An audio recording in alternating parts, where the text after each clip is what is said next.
അങ്ങനെ എനിക്കും കിട്ടിയ ഒരു പെട്ടിയും ചായ. ഹായ് സുഹൃത്തുക്കളെ, ഇന്ന് നോമ്പ് 15. ഞാൻ ഇന്ന് ബർഷയിലുള്ള ഒരു മസ്ജിദിലാണ് കേട്ടോ പോയത്. അപ്പോൾ ഞാൻ എത്തുമ്പോഴത്തേക്ക് അവിടെ ഫുഡൊക്കെ അവർ റെഡിയാക്കി വെച്ചിട്ടുണ്ടായിരുന്നു. അധികം ആളൊന്നും ഇല്ലാത്തൊരു പള്ളിയാണ്. പണ്ട് ഞാൻ ഈ പള്ളിയിൽ പോയിട്ടുണ്ട്. കഴിഞ്ഞ വർഷവും ഞാൻ പോയിട്ടുണ്ടായിരുന്നു. അപ്പം ഈ മിൻറ്റോ ഒക്കെ കലക്കി അവിടെ ഇങ്ങനെ വെച്ചിരിക്കും, നമ്മൾ പോയി എടുക്കണം. അങ്ങനെയൊക്കെയാണ്. നിരവധി അറബി വീടുകളിൽ നിന്ന് ഫുഡ് ഇവിടെ കൊണ്ട് കൊടുക്കാറുണ്ട്. പിന്നെ ചിലർക്ക് എത്ര കിട്ടിയാലും മതിയാവില്ല. അങ്ങനെ ഒരു കുറേ ടീമുകളുണ്ട് കേട്ടോ. ഇതേ കണക്ക് എടുത്ത് വാരിക്കുട്ടിയൊക്കെ ഏറ്റവും അവസാനം കൊണ്ട് കളയും.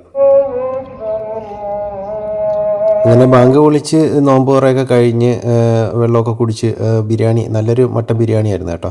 ബിരിയാണിയൊക്കെ കഴിച്ച് തിരിച്ചിറങ്ങി, നിസ്കാരം കഴിച്ച് തിരിച്ചിറങ്ങുമ്പോൾ ഉള്ള കാഴ്ചയാണ് അവിടെ ചായ, വീണ്ടും നമ്മൾ നേരത്തെ കണ്ട സ്ഥലത്ത് ചായ കൊണ്ട് വെച്ചിരിക്കുന്നു. അപ്പം ചായയൊക്കെ എടുത്ത് ഇങ്ങനെ കുടിച്ചിട്ട് നിൽക്കുമ്പോഴാണ് അവിടെ ഒരു ചെറിയൊരു ക്യൂ പോലെ എല്ലാവരും വന്ന് നിൽക്കുക എന്ന് പറയുന്നത് കേട്ടത്. അങ്ങനെ ഞാൻ ചെന്ന് ക്യൂ നിന്നു. അപ്പോൾ അധികം വന്ന ഫുഡ് നമുക്ക് എടുത്തു തന്നതാണ്. അങ്ങനെ എനിക്കും കിട്ടിയ ഒരു പെട്ടിയും ചായയും. അടുത്തൊരു വീഡിയോ ആയിട്ട് വീണ്ടും കാണാം. Keep watching. Thank you.